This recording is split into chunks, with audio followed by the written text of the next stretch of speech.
Whether you're a newly minted leader, a seasoned executive, or a leader keen on shifting your perspective, strap in because this is for you.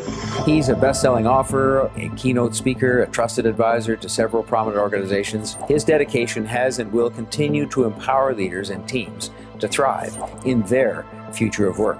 Once again, my name is Hamza Khan. I'm a speaker, author, and educator. We're going to talk about the fast-approaching future of work and how to thrive in it. And I'm trusted by organizations the world over to help their people thrive, not just survive, but thrive in the future of work. When I say the term future of work, how many people have a ready definition for this? I mean, steep ESG commitments, on and off lockdowns, and it requires a considerable amount of resilience.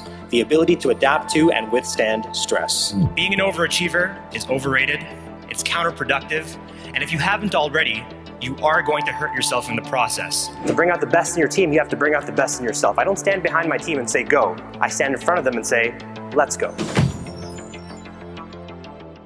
In preparation for this, we learned about the following acronym, VUCA, V-U-C-A. Volatility, uncertainty, complexity, and ambiguity as ways to describe the shifting, nebulous external environment around us. All of this is to say, organizations tend to drop the ball when it comes to change. For me, the hardest thing about being a leader is accepting that title in the first place. I've always seen myself as, in the muck with the troops, sleeves rolled up. You spend all your time in your phone, your email inbox, and your text messages. When the problems are presenting themselves, you're solving them in the moment versus planning for the future. So what I would advise anybody who's going through burnout, the first thing they should do is to reconnect with their why. Why are they in this job? What are they trying to accomplish in this relationship? To discover what you love, ask yourself the following. Is what you're doing something you're genuinely passionate about? Could you enthusiastically talk about your industry or profession for hours on end?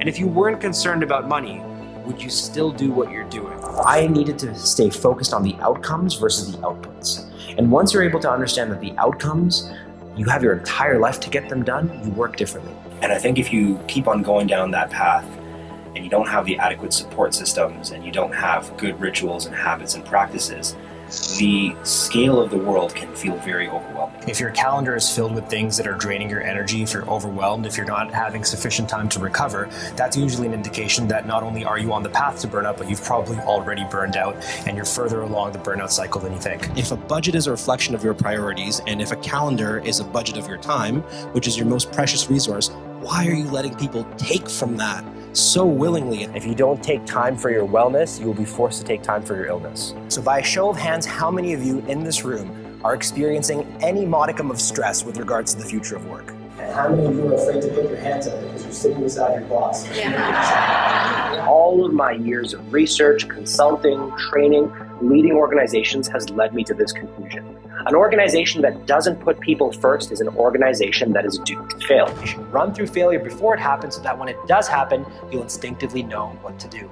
I believe that if you're not learning, you're stagnating, and so I'm always on my team's case to develop personally, professionally, and academically.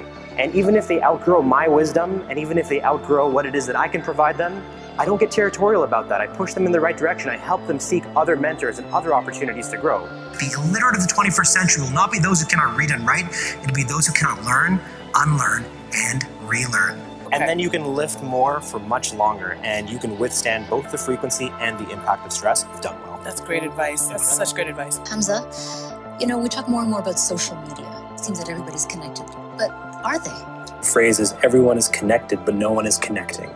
The title of his much-viewed TED Talk says it all. Stop managing, start leading. Right? It's here. The future of work isn't later. The future of work isn't tomorrow. It's now. It's happening all around us. We are living through the future of work. So if you're going to take anything away from this, it's simply burn bright, not out.